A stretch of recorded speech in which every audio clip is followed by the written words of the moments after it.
mesto by mi nemalo hádzať polena pod nohy. Veď aj ja som ich volila. A si myslím, že ľudia, ktorí sedia na mestskom úrade, by tu mali byť pre občana. Pre občana, ktorý ho volil.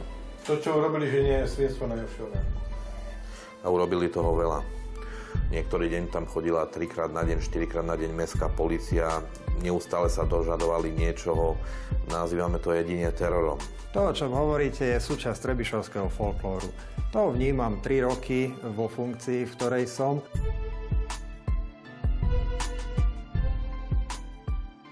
V tejto reportáži nejde o podvod, závažný trestný čin a ani žiadnu miliónovú kauzu, ktorá hýbe Slovenskom. Je to príbeh zo života obyčajnej ženy, ktorá podniká a snaží sa byť prospešná nielen rodine, ale aj neveľkému mestu, v ktorom žije. Je to príbeh kvetinárky, ktorý ale nápadne pripomína dávny príbeh boja Dávida s Goliášom. Mesto Trebišov, v ktorom žije, jej totiž vyhlásilo vojnu. Že je pekné a aké krásne sú vo vnútri. A keby ste videla, čo sme mali na Vianoce, to bola nádhera. A tak je tam všetok tovar vo vnútri. Už takmer 2 mesiace sa pani Eva môže na svoje kvetinárstvo pozerať len zvonku. Mesto jej totiž dalo výpoveď z nájmu. Keď výpoveď nerešpektovala, znemožnili jej vstup do predajne tak, že na dvere kvetinárstva privarili visiace zámky. Ale poďme pekne po poriadku. Všetko sa to začalo skôr. Ešte v lete minulého roka, keď sa pani Eva rozhodla prilákať zákazníkov stojanmi s letničkami vyloženými pred predajňou. Tak sme začali aj s tými letničkami. Oznamovacia povinnosť vám tým pádom vznikne, lebo potrebujete oznámiť mestu, že chcete zabrať priestor pred predajňou. Som napísala tú žiadosť a odniesla som ju na mestský výbor. V oznámení, ktoré formulovala ako žiadosť, vyznačila čas, odkedy dokedy chce priestor pred predajňou zabrať. Toto mestu slúži ako podklad na vyrúbenie dane. Všeobecne záväzné nariadenie mesta Trebišov diktuje presné pravidlá, ako pri takýchto oznámeniach postupovať. To všeobecne záväzné nariadenie hovorí o tom, že osoba, ktorá ide predávať kvety pred svojím obchodom, najneskôr v deň začatia predaja je povinná oznámiť tento svoj zámer mestu Trebišov. Teda len oznámiť a nie zaplatiť daň? Pani Keclíková zaplatí daň až potom, ako jej táto bude rozhodnutím mesta Trebišov vyrúbená. Ale predávať kvety môže od okamihu, kedy oznámila túto okolnosť mestu Trebišov. Pani Eva postupovala presne v zmysle tohto VZN. Mestu oznámila a letničky vystavila, teda zabrala priestor pred predajňou. V zápäti však do kvetinárstva prišla mestská polícia. Toto sú zábery bezpečnostnej kamery z predajne. Asi sa dopustili prestupku. Podľa paragrafu 47 odsek 1 písmeno G. Neoprávnené zabranie. Verejného priestranstva. Udelujem pokutu o výške 30 eur. Ste ochotná zaplatiť? Nie ste ochotná?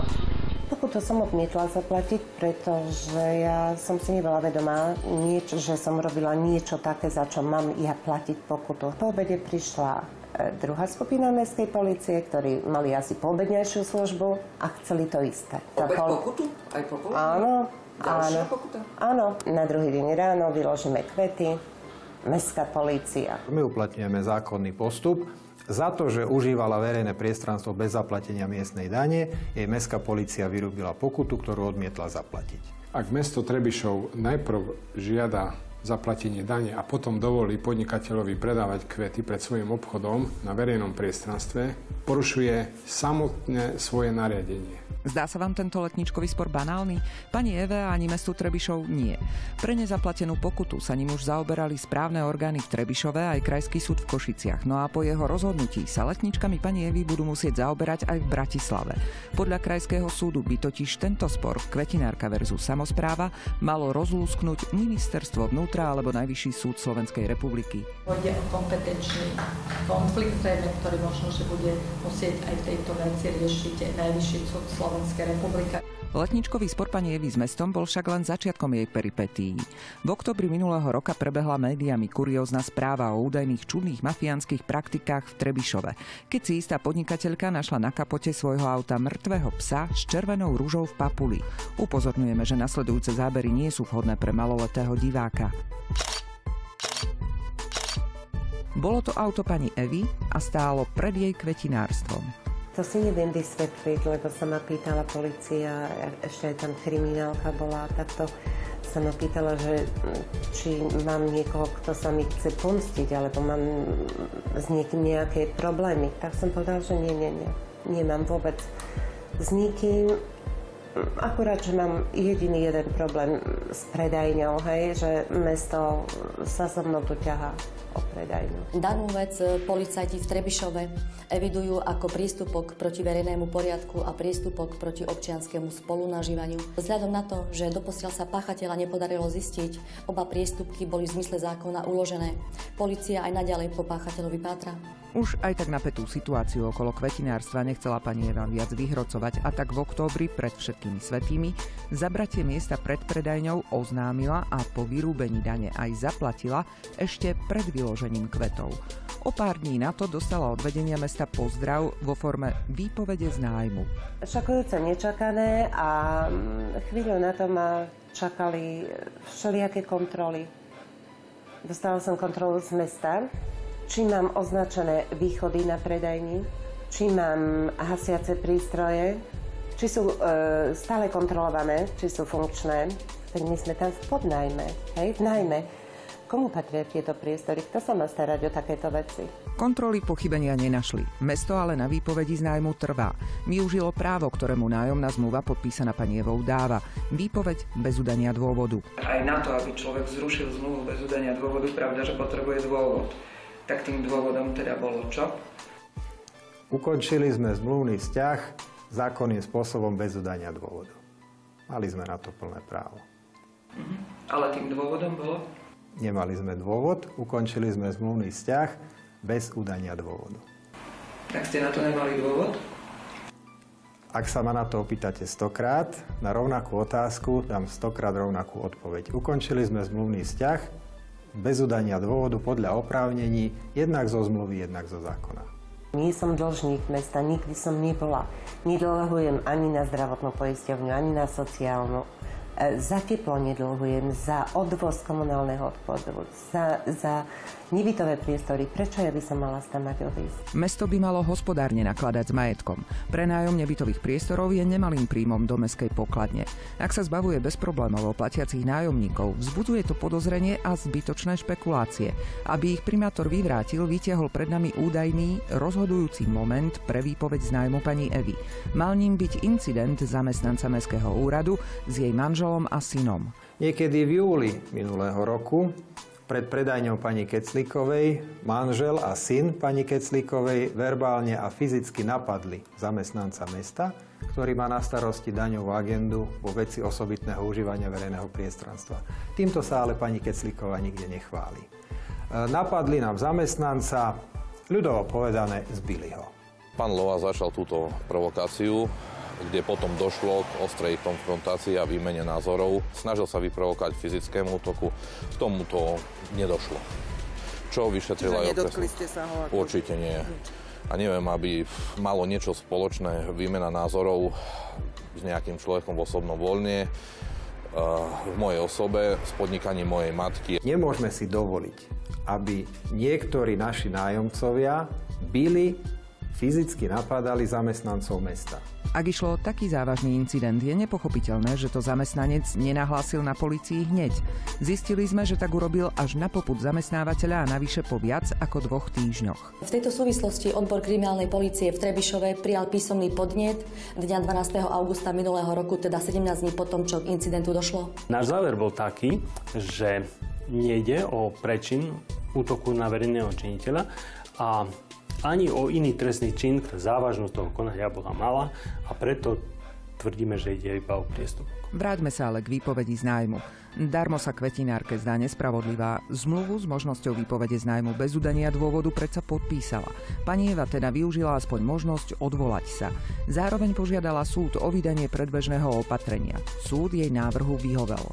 Podstata tohto súdneho rozhodnutia je súdna ochrana, na základe ktorej súd poskytuje pani navrhovateľke, teda pani Keclíkovej, aby pokojne užívala nebytové priestory, nachádzajúce sa na parcele, číslo, všetko na ulici Komenského v Trebišove, do pravoplatného skončenia vo veci samej. Uznesenie nadobudlo účinnosť 16. januára tohto roku.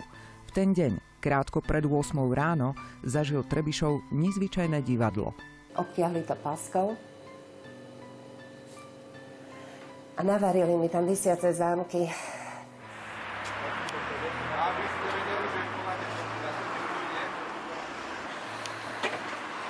neviem, či to bude správne, čo poviem, ale možno niektorí ľudia si pomyslia, že čo tam našli, laboratórium na výrobu drog? Alebo čo vlastne ona urobila, že takto uzatvorili túto predajňu? Cítim sa veľmi zle z toho.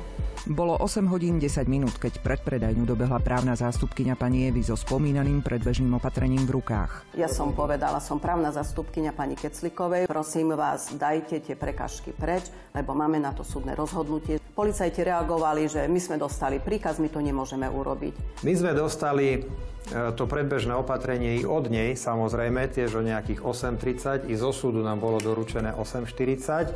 V tom čase bola predajňa uzatvorená. Ak niekedy rozhodujú minúty, tak v tomto prípade rozhodli. Oni všetko porušili, či to bolo pred 8:40, či by to urobili 17. januára.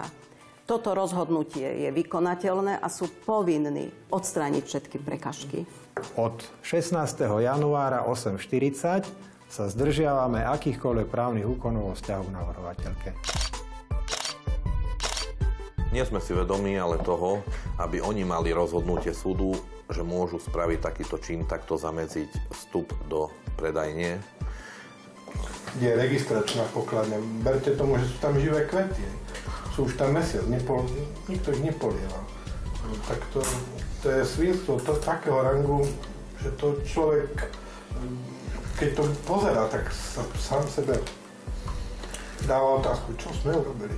Vedenie mesta Trebišov zjavne nepochopilo obsah predbežného opatrenia. Súd na podnet právnej zástupkyne pani Evy pritvrdil a vydal ďalšie, ešte konkrétnejšie predbežné opatrenie. Vedenie mesta Trebišov prevzalo od okresného súdu v Trebišove toto uznesenie, teda predbežné opatrenie, v ktorom mu súd jasne hovorí, čo má robiť. Z toho je zrejme, že má odstrániť 12 kusov privarených kovových držiakov na 6 visiacich zámkoch. Mesto Trebišov podľa tohto doslova manuálu musí teda vedieť, čo má robiť. Ideme sa pozrieť, či tak urobilo. Nič. Visiace zámky sú tam, kde boli. Mesto opäť nerešpektuje uznesenie súdu. Lenže tento raz si už okresný súd servítku pred ústa nedáva. Na adresu mesta píše: Účastník konania má právo nesúhlasiť s rozhodnutím súdu, avšak je povinný súdne rozhodnutie rešpektovať. V opačnom prípade jeho konanie nemožno označiť inak ako konanie, ktoré je exemplárnou ukážkou pohŕdania súdom. Je toľko sporných právnych výkladov a sporných analýz, ktoré máme i my k dispozícii, ktoré má i protistrana k dispozícii, že od času, kedy sme oficiálne dostali doručený dokument zo súdu, nekonáme v tejto veci, ani konať nebudeme, kým súd nerozhodne jednak vo veci našej žaloby o vypratanie a jednak vo veci žaloby pani Keclikovej o neplatnosť výpovede z nájmu. Len ťažko sa dá uveriť tomu, že vedenie mesta riskuje svoju povesť, suverenitu aj svoje postavenie pre banálny letničkový spor. Spor s kvetinárkou, ktorá nechcela nič iné, len vyložiť svoje letničky pred predajňu. Ľudia v Trebišove sú presvedčení, že za celou kauzou, ktorá vďaka videu na internete už prekročila hranice tohto 20-tisícového mestečka, je niečo úplne iné. Mám taký pocit, že keďže si to nevedeli vyjednať s chlapmi, tak si povedali, že pomstíme sa ti na tvojej manželke. Hlavný dôvod je zastrašiť nás a potrestať, aby ostatní si nedovoľovali taktiež kritizovať to vedenie mesta za niektoré ich chybné kroky. Pri nakrúcaní sa dozvedáme, že manžel aj syn pani Evy otvorene na internetových stránkach kritizujú niektoré kroky mesta. Ako slobodný človek som si myslel, že môžem zaujať stanovisko, keď to niekto bere ako kritiku, nech sa páči. Mesto takisto má aj na Facebooku nejakú tú stránku oficiálnu, kde všetci, ktorí sme písali svoje názory nesúhlasné, tak sme boli automaticky zablokovaní. Keďže nemohli písať na oficiálnych stránkach, vytvorili si vlastnú, ktorá má pomerne veľkú návštevnosť. Dokonca nás nazvali všetkých, že sme neprajníci mesta Trebišov a snažili sa to vrátiť, hovorím, všelijakými anonymnými údaniami, vykonštruovanými údaniami. Obaja muži sa nám snažia dokázať, že kritika vedenia mesta z nich urobila vyhnancov. V Trebišove pre časté, podľa nich vykonštruované konflikty už podnikať nemôžu. Neoprávnené podnikanie, neoznamovanie povinností, trestné a trestné oznámenia, všetko sa ukázalo ako neopodstatnené. To som nevidel ani vo filmoch, ako sa mstia. Dodnes je mi to nepochopiteľné. Myslel som si, že žijeme v štáte, kde polícia zakročí, súdy vedia zakročiť. To, čo je prezentované v tomto prípade Keclíkovcami ako kritika, vnímam ako prejav inteligencie alebo ako úroveň rozmýšľania jednotlivého občana ako osoby. Každý má právo sa prejaviť, ako uzná za vhodné, v tomto nikomu nemožno brániť. Ako už som povedal, nespájam pracovné a osobné záležitosti, ale veci, o ktorých ste hovorili naposledy, som pripravený riešiť tiež ako občan v čase, keď už nebudem primátor.